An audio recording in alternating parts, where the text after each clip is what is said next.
I'm shocked. Come on in.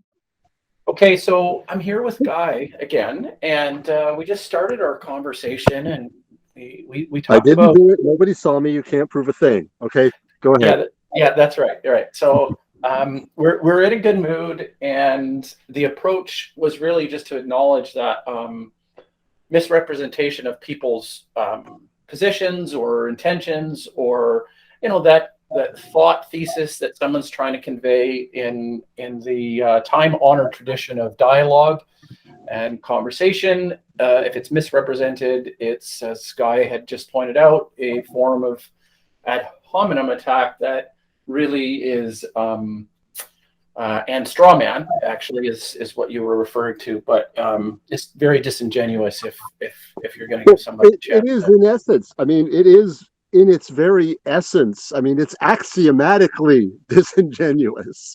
I mean, I would like you to try to describe the process of strawmanning somebody to win an argument that does not contain disingenuousness. I mean, I don't care if you're being unjustly subject to your very life being at stake.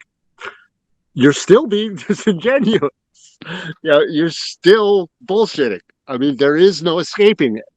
It Mm. is, from its core, dishonest. Yeah. Mm.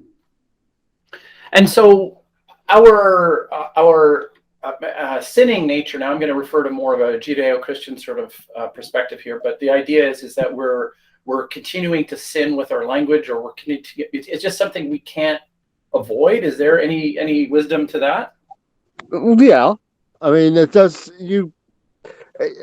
I mean, people do as they say, and they say as they do. And if you pay enough attention to pick up on the patterns, you know, people are pretty transparent. Mm. Um, Actually, I find them ridiculously transparent. It's the problem is you can't operate on what you see from reading their micro expressions from years of experience of doing it, because otherwise people kind of look at you like you're completely insane, unless you're reading their tarot cards, in which case they're just impressed and they give you a really nice tip. Because that's basically where I learned a lot of it, was Oh several my good. years of reading tarot cards for a living and Okay. working with this archetypical set of images. It's very Jungian. I mean, tarot cards are. And I had a really, really good deck with very evocative artwork. So you could just look at the art, and the client already, they could already kind of feel where it was going. And all I had to do is use words to embroider the image and bring it to life. Hmm. And then I relate that to them. And I've literally had people men and women. This has happened too. Sat down, had them shuffle the cards. I lay out the cards. I'm talking for maybe 30 seconds. They're crying. Hmm. And this is like probably a group of people, friends, extended family, whatever, who are passing by Jackson Square, having a good time, decide to sit down, have a reading. This was not on the agenda to suddenly have something out of their psyche, their past, just kind of like, okay, well, take a look in this mirror Hmm. and remember that that's there. Yeah. Okay, have a good day. Yeah. So how do you respond to the thoughts, right? I mean, as you say, I mean, you could be really dismissive of this, but give me a little bit of leeway here. The scientific materialist sort of tradition that this is a bunch of hokey pokey. There's no value in it. I mean, Oh, I know. I've always been a skeptic. I've always been skeptical of it. My goal has been to try to understand what is going on, Mhm. rather than try to assign some predetermined mechanism.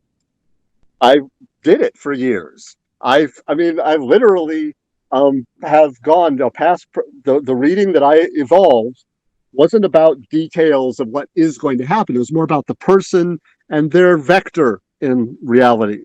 Where have they been? Where are they? Where are they going? And the idea being, if you continue what you're doing, this is where you're heading.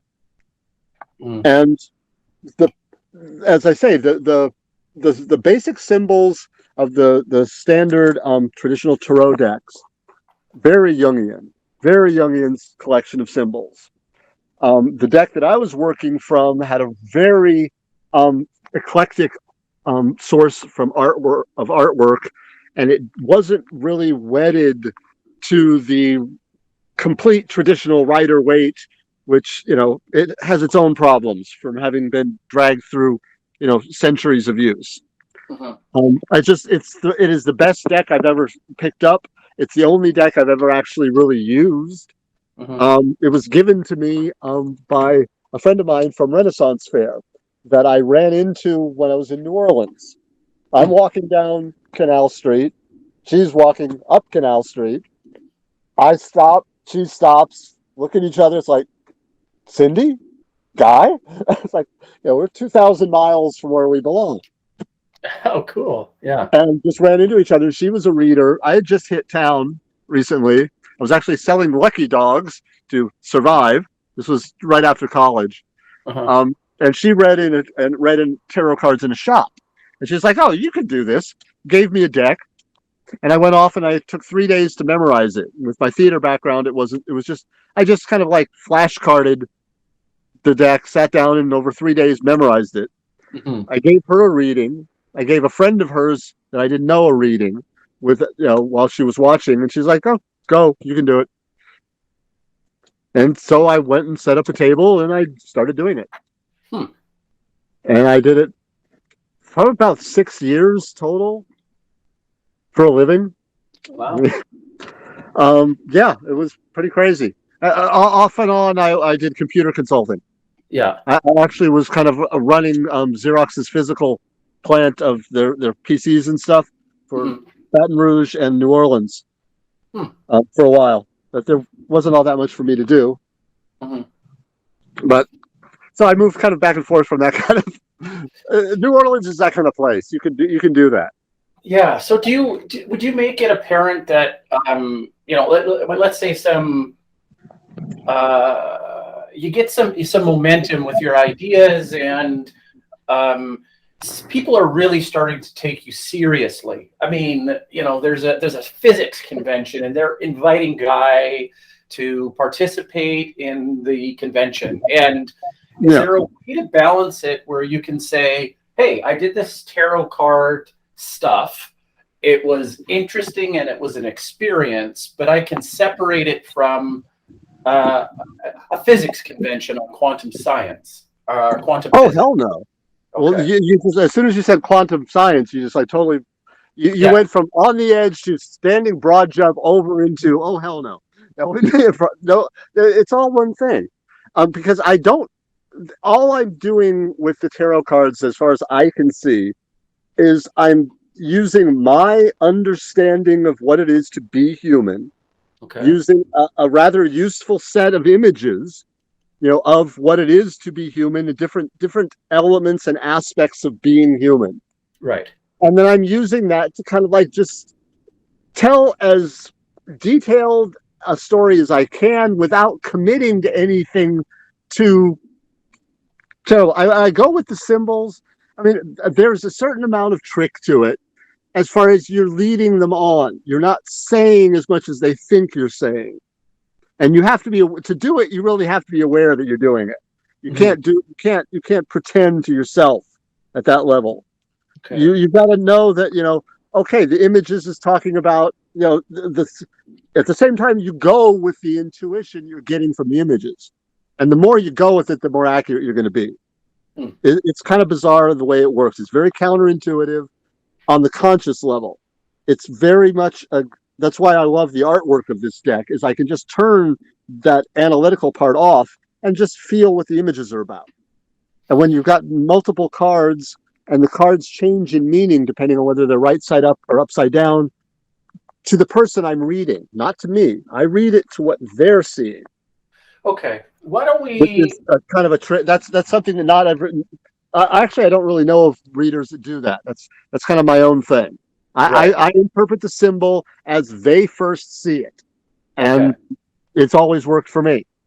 And I'm going through, like, I might see several cards, and the whole pattern seems to be that of someone has been dominating this person, a supposed father figure who has not been fulfilling the role of actually fathering, Hmm. more, controlling, using, dominating, causing stagnation rather than, you know, giving, something that can bloom.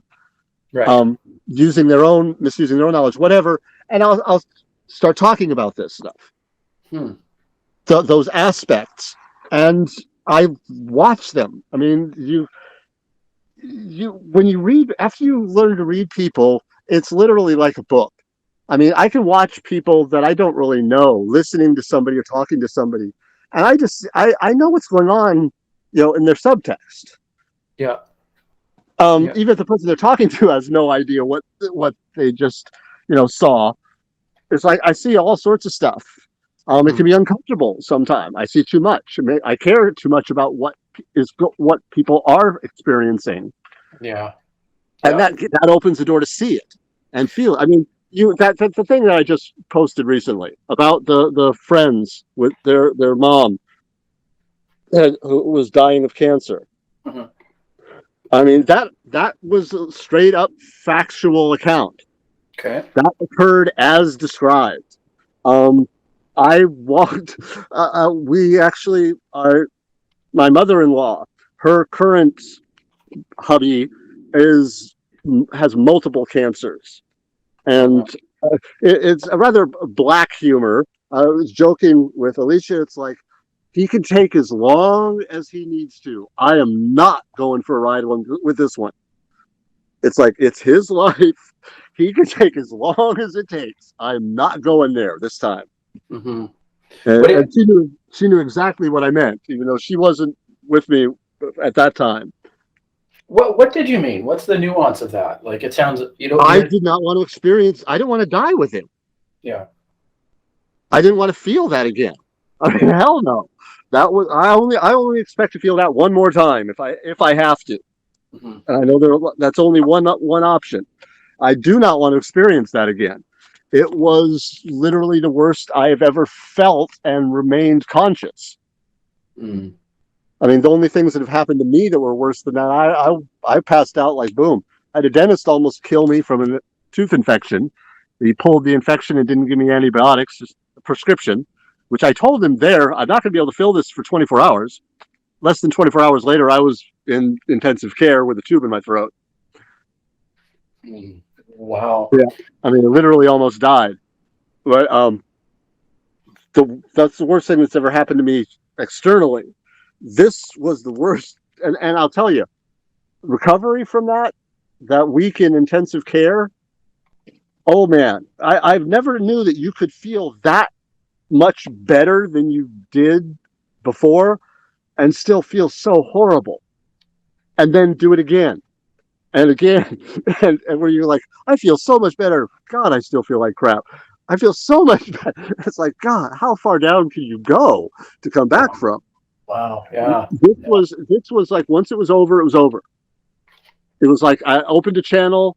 It was an empathy thing. I mean, I opened a little wider than I should have, and I don't know if I literally tuned into it, but I had no idea what was going on. Mm. I didn't find out till the next day. I Mm. mean, we had no expectation that she would go into final crisis. Wow. We just knew that she was in horrible shape, and they were wishing that she could. It's like, it was obvious it was pancreatic. And the woman was like Fu Manchu in the cartoons. She was so yellow. Oh, wow. Everything was shutting down. Yeah. And Yeah. I think I have a pretty good idea what it feels like now to have your all systems go, fuck it. Yeah. They all just kind of start working against each other. Yeah. Yeah, and that's what happened. I mean, I could, whether it was nausea, anxiety, diarrhea, cramps. I mean, it was all systems go fuck it, Yeah. and it lasted several hours. And I knew I wasn't sick though. I mean, I never even thought about going to the hospital. I thought it was some kind of allergic reaction or something. Is what I was thinking. Some food, something. And then it was over, and that was Hmm. it. And then we find out that late that morning, early afternoon, it's like, oh, she passed. And it's like, oh, that's what happened. I mean, you know, it's like, Hmm. good God, never going to do that again. Because Yeah. I had gone into full blown ritual mode. I mean, I entered my sacred space. I did the whole 9 yards and threw my will out that if she cannot be healed, let her go. And I put all into that with all, all my goodwill. Hmm. And that's why this time I'm like, I'm sorry. I don't have anything against him, but he's on his own. Because you can't go to the extent of putting yourself into that much emotional turmoil for was this a relative of yours? Well, the physical distress. His mother-in-law's new husband. I see. Yeah, she may outlast two of them. It looks like, which is not a pleasant thing. Hmm. I mean, her Alicia's father died, um, and was pretty sudden. It wasn't completely unexpected, but it was sudden when it happened. And she found him, Yeah. and now her current guy has got multiple cancers, Hmm. That's sad. and things not going well. Yeah, You so know, I think I don't know how old are you? I'm 45, 58. 46. So you're 58. Okay, Yeah. so However, somebody, my DNA says that I have long telomere ends. So I've got the whole thing about the raveling ends yeah, that supposedly are the ultimate control of how long we can live. yeah, I got long ones. I got long. I get So I would be around to suffer for a while. But on the other hand, hey, I'm 58 now. According to medical experts, supposedly, I am still on what would be considered young human. What Middle really? age does not begin for another few years, and old age is like you're past 75 to be old. Oh, interesting, interesting. Hey, yeah, that is interesting. Yeah, it makes you feel better suddenly, huh? Or Well, worse, if you're like, oh shit, I'm still young. I need. well, okay. So I mean, like I started to notice that with a book, I'm holding it out further so that I can read it, and Yeah. that's and I never had glasses or anything like that. So it's Oh yeah. just No, I all of a didn't. sudden, oh, Mine. I only wear reading glasses. right. But my up close went fairly quickly. Was in like 5, 7 years. I Hmm. had 2015 vision for my whole life before up until maybe 15 years ago. Hmm. Which means the normal person saw at 15 feet what I could see at 20. Hmm. Weird. Yeah, Yeah, that's. so I had better than normal vision.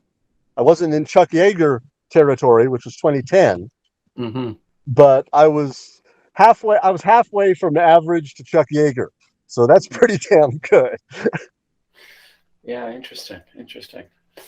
Um, Yeah, so I think we were gonna let's switch the topic a little bit because you threw a whole bunch of material my way, and I was only able to get through the I guess the one short story. Uh, Yeah, the short, the horror. no, the one about the elven. Oh, okay, yeah, yeah, Yeah. yeah, So I think we got to focus on one project at a time. I think because the way I'm envisioning this unfolding is that we do a publish on Apple Books, and then we do a publish on Google Books, and for Plankset for the media outlet, this is something that we encourage because Apple Books and Google Books can receive updates. So okay, for introductory or newer authors, this is good because it yeah, allows you to say, hey, the book's here, the book's here. It's a digital copy. Um, you know, this type of thing. Well, Also, it feeds the machine of projects that we're going to work on, but right? I'll tell you, the zombie family story, short. You realize today is the day that the new Resident Evil opens, Okay, yeah, okay, yeah. and it is a very much a classic zombie. The zombie elements of it are extremely familiar to anybody who's zombified. Okay, all right. So Um, maybe shift to the zombie piece then. yeah, at least for since it's like you have something to hang it into in the pop culture. Yeah, although I'll be the first to admit that we don't have that kind of a reach.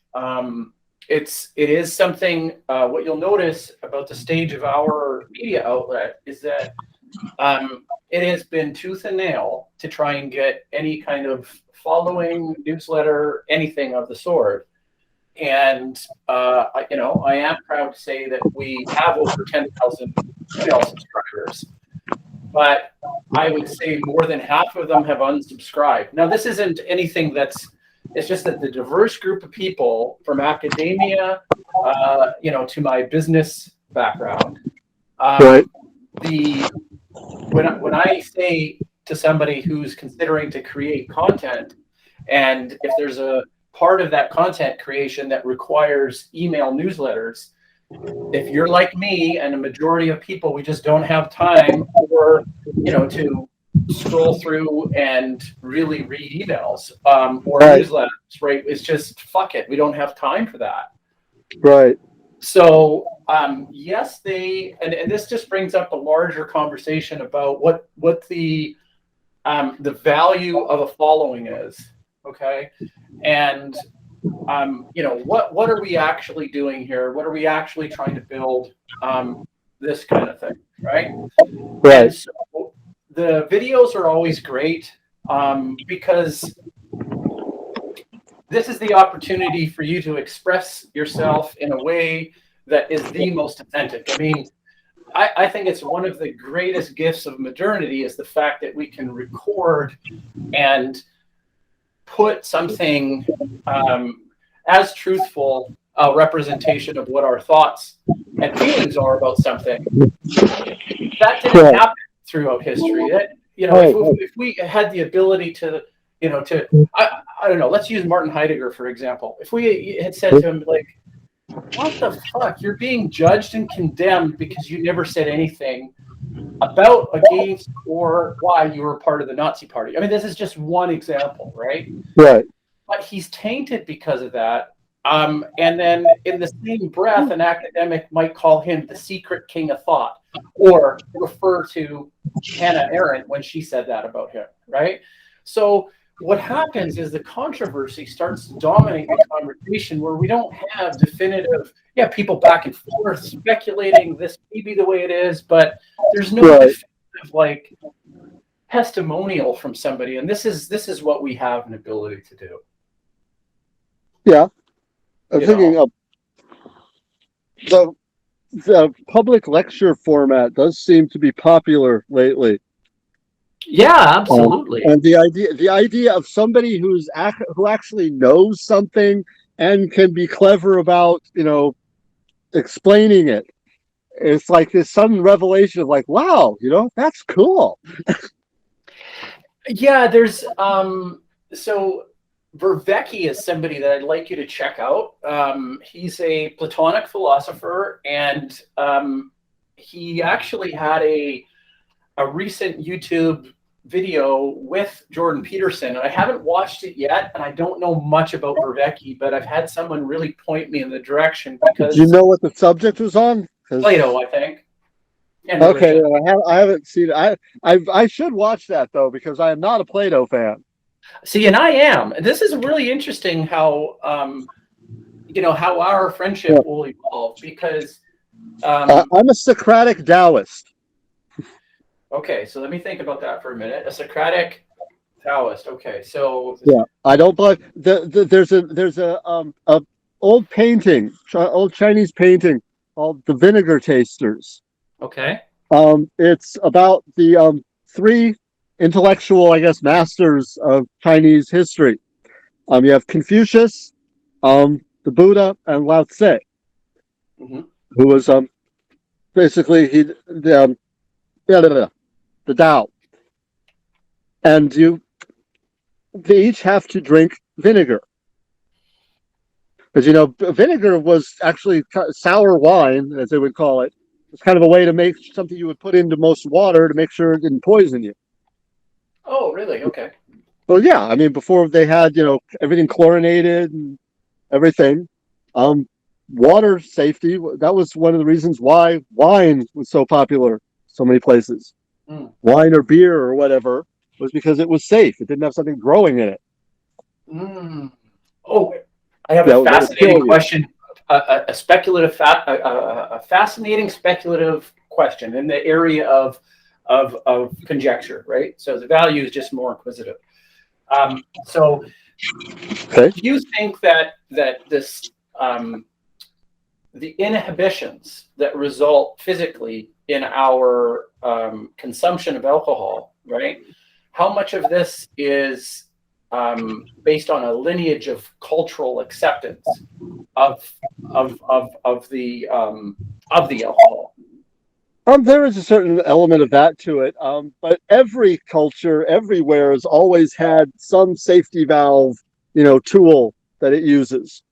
Mm, Whether it's alcohol is the easiest one, so it's been the most common through history.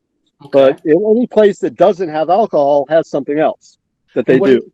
what do they do? What is it like All a sorts of things, from different plants, different, they smoke it, they drink it, they eat it, you know, that they're getting, or they fast it.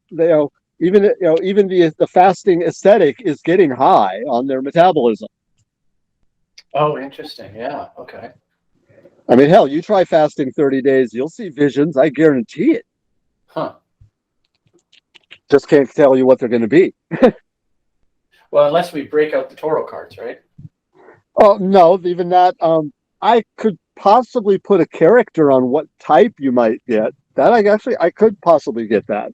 I would. You'd have to then prove it out for me by doing the fast. So hey, Ah, I'll join if you are. I like my food too much for that. I'm good if you are. Yeah. Well, I have the feeling on it like this that I have so much intellectual output of like ideas ready at the forefront of my fingertips and of my mind. I just can't get them down enough. You have never done hallucinogenics though. You said you haven't done mushrooms or No, acid. no. Okay. Don't make too many speculations on those lines. You don't know where your head's going to go. When inputs control everything, Yeah. and when your inputs get skewed, um, you're going to make connections, and you're going to see things that are going to seem like they were always there, but you never noticed them before, and it's kind of true. But you can be careful because you're depending on your. Let's see. How do I explain this? People that I've seen that have bad trips, um, afterwards I can see where the fault lines were that cracked. I can understand where it came out of in them. Mm. If you aren't introspective, if you are not constantly trying to look yourself in the mirror in the head and figure out what the hell you're thinking about and Hmm. what does it mean, if you're not that type of person, don't do it. Yeah. Just Yeah. enjoy being a mundane and go down your track and have a nice life. Don't go there because if you take too far of a step, your own self-doubt, your own lack of understanding of yourself will breed demons, Yeah. and you'll expand that into this paranoid fantasy that can have you imagining that your brain is shutting off. Hmm. It turns out, that was happened to a friend of mine who was like fairly bright, but with our circle of friends, he was kind of like second to be. If it wasn't for Glenn, he would have been the slowest one, Hmm. and it always kind of ate at him, and I never really saw it. It was only after the trip and I saw what happened to him. It was like I realized, oh, okay, I see what just happened. He thought his brain was turning off. He thought he was dying, that his brain was actually shutting down. Um, Weird. yeah, it was crazy. But I've done extreme amounts of acid compared to other people. I mean, it's usually considered 3 to 5 hits is considered a large dose. Mm-hmm. I start there. Wow. 9.5 hits is the most I've taken at once, and I had a wonderful time. Um, it's a psychological trick. I do not anticipate having a bad trip unless I took it at a really bad time, and I wouldn't do that. I mean, if somebody dosed me at a time that was just really not good, I could go over into a bad trip. And I think just my self awareness of what was happening would keep it from going into that self referential loop that I've seen, where they can't break out of it. They can't understand this isn't happening. Right. Just stop. That's fascinating. Yeah. Intravenous, a couple cc's intravenous Valium popped them right down. I ended up having to take him to the hospital over here in San Antonio. That was hilarious, man. You got this 20-something dude hanging out, waiting for his friend, more or less consulting with the ER doctor over what he took. You know, I wasn't there when they took it. A bunch of them went to a dead show. They got some stuff, came back. Everybody else was fine. So I knew right off the bat it wasn't bad stuff. It wasn't what he took that was the problem. Because everybody else was already down and they were fine. He was the only one who was like la la land. And he had done it, he had done acid before. It wasn't something that was new to him. But I for one, would never fucking take it in a public event. So where is your choice of space and conditions? In a house? As safe and secure and peaceful as a setting as possible. Other than that, whatever you want. I mean, whatever you're in the mood, feel like. You probably don't want to focus on psychologically disturbing movies or things like that. It depends on how well you understand yourself that way. People can wander. Basically, don't do anything challenging to your psyche. Do something that's fun, relax, just lay it back. Your psyche is going to do its own entertaining. Trust that. Don't worry. You're not going to be bored. Yeah, you want it. You can be in a bare concrete room with no furniture whatsoever, sitting there and just looking and poking at the grill on the round drain in the center of the floor would have you enthralled for the next 3 or 4 hours. Interesting. Yeah, so that's not an issue. What you want is security, and you don't want your moral, ethical psyche challenged. You don't want to watch a kind of a movie that leaves you going, "Whoa!" afterwards. Yeah, because you don't know how seriously you're going to take that whoa. And yeah, it's just don't do things like that. It's like playing on the freeway when you're not in the car. Okay, that's interesting. It's like you don't know what's going to happen. It might be fine. There may be no traffic, but you don't know, and you're not in control of that. Yeah, I see what you're saying. So, peaceful. Outdoors can be nice. If you want to go, if you're good in the outdoors and comfortable there.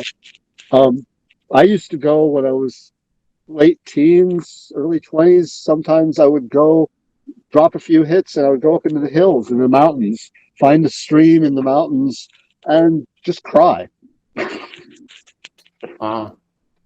Just have catharsis.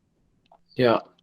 Watch the dragonflies go by and then come down, and I'd feel so much better for a long time. Yeah. And it's actually, I basically was anticipating psychotherapy using hallucinogens. Only did it to myself. Yeah. Well, let's talk about that from psychology sort of standpoint. Hit it, extremely useful stuff. Well, what I'm saying is that I think it's revelatory if very much if you can minister yourself in those trajectories Well, of if you could actually work with somebody who's trained, I mean, imagine someone like Jordan Peterson, trained, a school of therapists, take his experience in actual clinical therapeutic environments and working with, and you can tell by the way he talks, he's done more than he'll ever admit to at this point. Not mm, as what he's done, but worked with people with it. mm, He understands that that kind of deep ritual psychoanalytic. I mean, that is what a priest is supposed to do. I mean, that's what I mean. If you go through a Catholic mass as a true believer, and all to the with starting with confession, the mass, the sacraments, everything. I mean, and then sit down and have a talk with your priest. I mean, tell me that that is not the most, in some of the most powerful psychological territory you could be in. well, I'm not really a If theological your person. priest knows, no, if your priest knows what they're doing, if your priest knows how to take those symbols, take that, psychological tool set and all that, goodwill, Hmm. and give good advice with it. Listen to what is there. Let the person be their own mirror to themselves, but then show them that, look, don't add to it. It's like make sure it's just a mirror Yeah, and not a bad portrait. yeah, Let them see who they are. I mean, a proper clergy is a very powerful thing. The problem is, because God is so subjective, it's a kind of a hit or miss thing with how well it's going to be implemented. But it's not something we can dispense with. mm, We have nothing to replace it with. Because, as limited as the understanding of your priest or minister or rabbi or whatever is,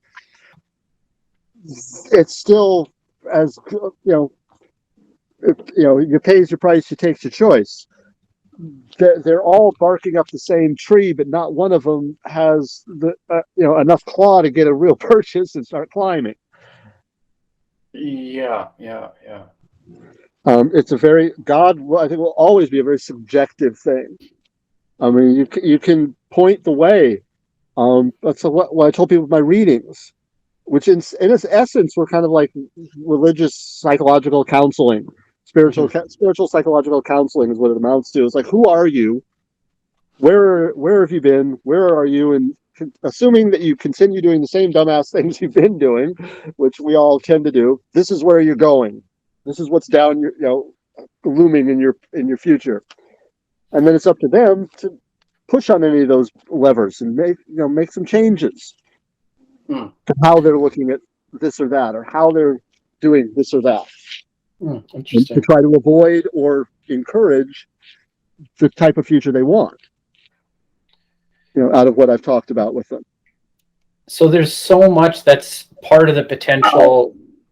There's so much potential with people, then, I guess, is what you're trying to say. There's so much pain in a puppy's teeth. Ow, toes, ow, toes. Yes, you were saying. Well, no, that's an important thing. I mean, I'm curious about the that real inner potential that seems to sometimes be overlooked. I tell you what, we are God. God is all. Go back and reread your George Harrison lyrics. I take them as scientific statements. It really is one thing. I mean, the consciousness is built into existence. Um, I don't know the mind of God. I just know that I'm part of it. Yeah, yeah, I consider life, especially intelligent life, we are literally the eyes and hands of God. Intelligent life is the part of God that is able to affect the universe, that can make something different. It doesn't just go around in circle and spiral into nothing. right. The Life is the part that wants to do, that make and be, and it's Interesting. conscious. Just not. I mean, we're a little cell. We're a little conscious cell living our own little cellular life, but without ever being able to comprehend even the shape of the entity that we are an organism within. Yeah. But we are all a seamless part of that. Hmm. And that's pretty much consistent with all deep theology that I've studied. Interesting. Whatever direction you want to come at it from, you still end up more or less in the same place. In the beginning was the Word, and the Word was God, Logos. Yeah, I remember you did submit something that was talking about that. I think it seemed to be a commentary, 3 chapters of initial commentary on something. I can't recall what that piece was. Yeah, Jordan Peterson did a very good breakdown in his biblical stuff. You should definitely get back and touch base with those, because that's the best, that is the best objective quote analysis I can imagine someone coming up with for the early books of the Bible. Just like, yeah, okay, this is someone who really has pulled his own ego back far enough, long enough to like let the picture seep in from the corner of his eye. He's not telling the world what it is. He's trying to see what it is and then explain it. And he does a pretty damn good job. Yeah, it's interesting. We kind of differed on that. I found that the Maps and Meaning book was not entirely written very well. Okay, I have not read that one. I'm talking about his online his video lectures on Genesis. Yeah, interesting. Yeah, that is amazing. And he did stuff with he's been working with was it Weinstein? Oh yeah. Well, which one? Because those things are amazing. Right? Oh, the ones I've seen are just watch them. Whatever they're talking about, it's good stuff. There's meat there. There's lots of meat and potatoes there. Not a whole lot of broccoli and garlic. Whoever considered that artichokes were food? So you're against artichokes as a food? Is that what you're saying? I'm actually against most vegetables as food. About the only vegetable that I really can get down with is raw carrots. Oh, interesting. Okay. You cook them, you ruin it. I feel the same way about. I mean, cherry pie is good. Apple pie, it's like, what did you do to the poor thing? Apples are not meant to be cooked. Carrots should never be cooked. Well, you are definitely a heretic crusader, because I'm a super taster. I taste too much, so strong. A lot of strong flavors are just, especially if you combine certain ones, are just like, whoa, no way. Right. It's just too much. And most vegetables fall in that category. It's just like, whoa, yeah, yuck. And like most fruit, I can deal with it if I get over the aesthetics of it and just take a bite out of it. Yeah. Except for some things, like I do not like apricots. Okay. Don't really like peach. But strawberry, cherry, banana, those are great. Oh, hold on. Some spammy calling me. But no, I have very, very sensitive taste buds, sense of smell, all that. Always have. Okay. All right. Well, no, I guess the reason why I asked is because it's such an American staple, or you could say cliche, that it's just as good as American pie. It's you know what I'm saying. And then I know, but I think cooked apples just like it doesn't taste right. I love raw apple. I love you take one of those big Washington apples that are like half as big as your head, and you take a bite out of it. We haven't even peeled it. You just take a bite of it, and you don't bite it. You snap a piece off of it. Yep. And it's nothing but juice and sweet, and Now that's an apple. Mm, Now compare that experience, that taste, to an apple pie, and you can kind of maybe see where I'm coming from. interesting. Okay. All right. It's just like, wait a minute, no, I don't think so. Applesauce is okay. Whatever they do when they make applesauce, it takes away enough of the like, you burned this, you didn't cook it feeling I get with apple pie type flavor. Yeah, yeah, yeah. Well, what if I were to make the case that you take the essence of an apple and the creation of the apple pie is a synthesis of something that has a new essence to its own. What would you say about that? I don't know. It I don't deny that apple pies are a legitimate thing. I just don't want to eat them. That's a good answer. That is a good answer. Okay, Yeah, so I what? don't. I'm not against them. I'm not trying to drive apple pies from existence. I'm not sure if I would, even if I had the power. But I mean, there are some things I would. Whitefish, that should not be allowed to be served among human beings. Okay. Um, green peppers. That's something. If I think if I could just ban that crap from food as a food substance, I would be. Yeah, I would never have to worry about stumbling into the stuff. You can Okay. take my favorite dish. You put a detectable amount of green pepper in there. That's it. You just blew it. It's ruined. You might as well throw it away. So That taste is just. did you have any bad dating experiences where you had to sit a lady down and tell her? Anytime I've ever had to consume any detectable, that stuff is disgusting. Who wants that flavor? Well, all I'm saying is the poor lady might have been really excited to cook you a dinner, and it wasn't very No, probably no. very. Luckily, I've never had that. Luckily, I would be the one who would be doing the cooking Oh, I see. to Okay. impress.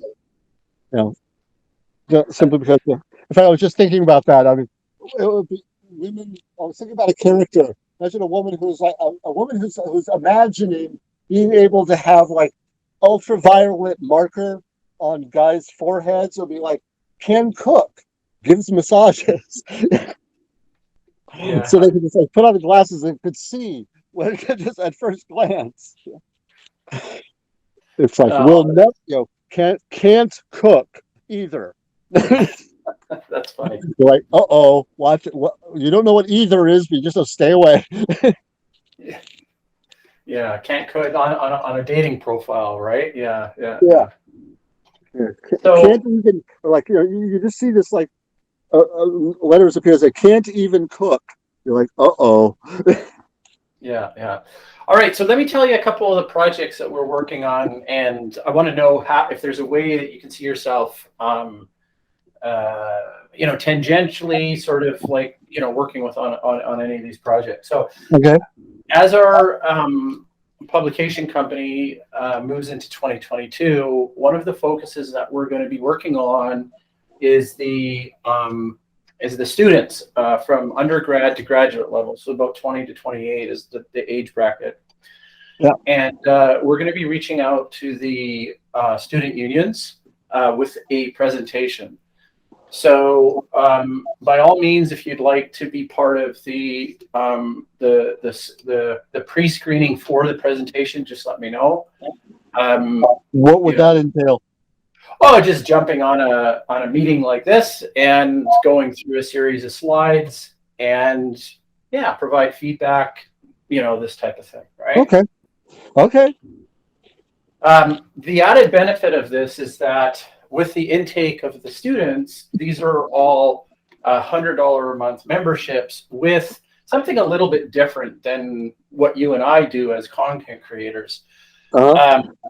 We have an academy, okay, as I think any good so-called philosopher, which I call myself, we should have an academy. And so I've developed a 4-year curriculum of content. Okay, it's been like a mind-blowingly crazy project to try and put together, which would be 4 years of content. Can I chair the theater department? Oh, the theater department. Well, sure. I will tell you that in the first, the presentation will actually highlight um, the dramatists, right? Um, so, do you have any experience in some of the the ancient dramatists like Sophocles and Aeschylus and Oh, Aristophanes? I have, but I would have to go back and brush up. Right. Okay. Okay. And I was just thinking, I was just reading something that reminded me I need to like go back and reread like some of the like. You ever read No Exit by Sartre? Yeah. I'm That one will wrap your brain around the first time you read it. well. The existentialists, like here's my feeling on this is that I tend to spend more time in the pre-Socratics and the Socratics and the Hellenized period, right? I tend to spend more time in that particular period of time as opposed to the existential time periods. So No, I was just brought that up as something that I need to brush. I need to touch base with again. yeah, okay, all And right, some of that stuff I haven't focused much on drama in quite a while. But yeah, I read all those. I mean, hell, I started off, remember, with my whole interest in history started with Greek mythology. yeah. Oh, So that's right there at the beginning. You're right there with the early dramatists. well, I tell you, my friend, if we could do, some reading and take advantage of some of your acting, even if it's just voice acting skills, That's you know, fine. I mean, Demosthenes is my hero when it comes to voice acting. That's where I got the whole idea, the whole thing for vocal warm ups, which oh, I think I really? told you about. I use a pen or pencil generally, but his was pebbles. Hmm. Well, thing is, you put it in your. You start with several pebbles in your mouth and recite something, so that every single sound is understandable. Doesn't have to sound good, but it has to be understandable. And then take the pebbles out. I do it. He did it to get rid of a stutter. So he would take one pebble out, then another pebble, keep doing it till all the pebbles were gone and he was speaking perfectly Right. because the focus took him out of the stutter. I do it just for muscular nerve control. It's incredible. Wow. Put a pencil in your mouth, in front of your canines, Yeah. and just Mary had a little lamb. Anything that has a good selection of vowels and consonants, and make sure you get the D's and T's and S's and M's as pronounced as you can. Recite Okay. it through once. Take the pencil out. Do it again. You will be amazed. It'll just be like it's like my mouth is running itself. Oh, wow. Interesting. Try it. I mean, seriously, try it. I mean, do it right now. I want to. You Okay. have to know something. You have to know something that you can recite that's like 20, 30 seconds long. Oh, well, I mean, you could, I mean, you're putting me on the spot, but let's move on from that. I just wanted to let All you know right. about the academy. Okay. Well, I Um, could demonstrate it. I could, but like uh, I use it. I use it to help with Russian pronunciation because it's very difficult because they have sounds we don't have. Like okay. "здравствуйте" is hello. That tells you how much fun it is to speak Russian. Right. "Здравствуйте, как дела" is hello. How are you? Hmm. So now let me do this. I put this thing in my mouth. "Здравствуйте, здравствуйте, как дела? Здравствуйте, как дела? Здравствуйте, как дела? Здравствуйте." Wow. Okay. Can you see the difference? Can you hear the difference? Yeah, it allows you to kind of focus on it with a different type It's of. something. It's crisp. It's crisp. It's easy. All the friction of trying to. Okay, they put consonants next to each other. Didn't they weren't born next to each other, let alone live next to each other. They're from a different continent. I mean, they're all next to each other in a row. Yeah. Um, and that's just hello. So yeah, you do that. Do something like that, and like a Peter Piper picked a peck of pickled peppers thing. Anything. It doesn't matter how fast you do it. Just do it a couple times through. then take whatever it is out of your mouth, and you'll be amazed at how it just dribbles off the tongue. Just blah, blah, blah, blah. That's really interesting. So that the orator is actually speaking, the word of God in a way, right? So it's interesting to understand that the mouthful of marbles or pebbles or pencils. That to me sounds like a nice alliteration for an article, right? A mouthful of, and then just. It makes you. You don't take. It makes you stop taking your vocal mechanism for granted.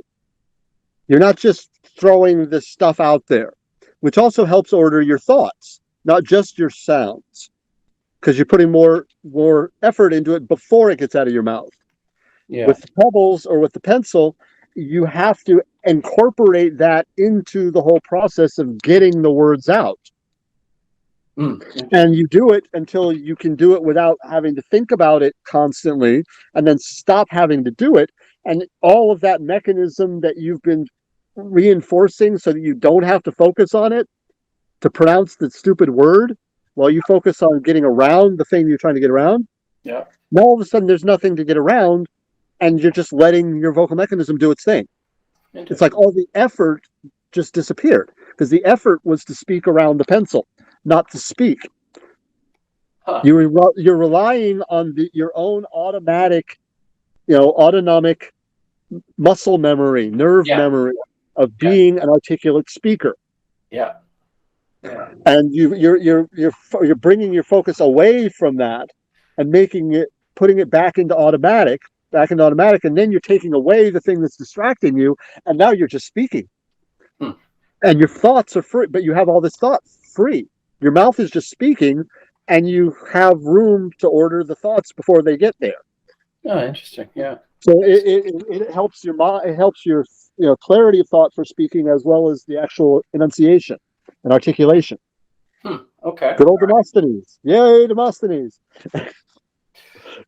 Yeah, well, that's a great thing. I mean, we may even be able to do a small separate series just on that. I think it's interesting enough. Like, all sorts of things to be able to brand a playlist or a series. You want to know, as far as the theater department goes, you want to know what the course that I have been fighting, and I'll never win, but I will fight to get taken up in their curriculum.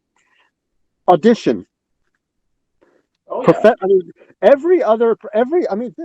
I live right near a premier undergraduate and graduate schools.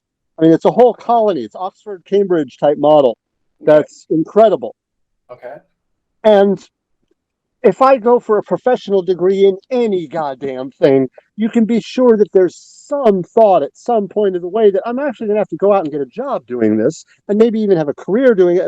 And some thought will be given to what the shape of that's going to look like, right? Yeah. Not with theater. They resist it. They have an ivory tower, arrogance toward that. The idea of professional theater. That's mind-boggling. It truly is. I mean, there should be a course. I mean, if you're going to be a theater major, I mean, ideally you should have to, have like, two different years where you're going to be doing auditions. Like your freshman audition, and then your senior auditions. And your senior class for audition, the idea will be you'll walk out the door with that diploma, and you're going to have under your belt several rock solid audition pieces for different circumstances that have been vetted. Other students and teachers have directed them down to, you have worked these, you've tested them, you've worked them on, test audiences to see which one sells. I mean, you've worked this, in a class environment and on stage, and now you go out and you can do it. You've got a song you can do. You know how to dress for auditions. You know how to dress for different types of auditions. You have all this stuff. I mean, there's even a brilliant text written by Michael Shurtleff, who was a very famous Broadway and movie casting director. Okay. You've already got your textbook. It covers 95% of everything that's still going to cover even today. Yeah. And all you have to do is take this, expand on it, put it in a classroom environment, and do it. Make the students do it. No, just stonewall, stonewall, stonewall. If I'm going to do anything, as far as teaching theater of any sort, that's what I want to teach. Well, I that's want to really teach interesting. I like that auditioning. because it's like putting, that mechanism in academia where you put together your you'd have to defend your thesis and that kind of thing. So you get Dude, Richard Chamberlain went to Pomona College. It isn't like they haven't had famous actors pass through there. yeah. But they still just no, they don't want to be. What is it? I mean, if you want to become an engineer, or if you want to become a writer, if you want to become an artist, if you want to become a musician, none of them ignore this concept. Well, the music people might. They might get caught in the theater umbrella, but none of the other departments do. Right. I mean, all of them are going to have some concept, and when you're a senior, getting ready to become a graduate, whatever the hell, Mm-hmm. there's going to be some guidance at least offered to the concept that you have to go get a job in this somewhere, right? Yeah. No, not with theater. No, it's like they actively resist it. I mean, having posters up for like a summer festival or something that you might conceivably want to go audition for, that's about as close as you're going to get for that. Mm. No, zero professional guidance. It's like they don't want you to. Yeah. And considering the quality of the teacher's direction, I don't know if you argued it's they didn't want the competition, I'd believe it because they sucked. The worst directors were in the faculty when I was there, without a doubt. Oh, interesting. Yeah, they're the Yeah, ones. the only good stuff being done was student directed. Wow. Okay. Well, hey, listen, Guy, we're kind of approaching I think an hour and 10-minute mark here. So we got And to my childless break is probably coming to us soon, shortly too. right on. Well, it was a good chat, and we'll put it together and put it on your channel there. And, yeah, I'm really am.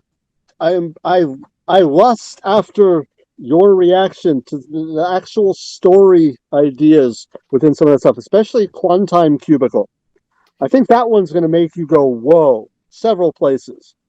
right. The Okay. concept, it's dealing about the nature of existence in a quantum world, yet this is about as off the wall fantasy level of weird, I mean, that you can get.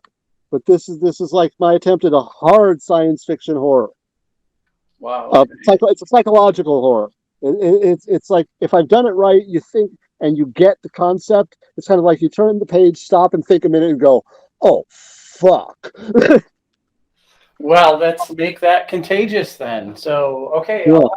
I like no promises. It's a very difficult thing to spend that much time on a project. So it has to. Well, the zombie one at least, because that's a vignette. Okay. That's the one you're supposed to get the end and just kind of have a little shudder of what when you understand what's happening. You're kind of like, oh, whoa, yeah. Okay.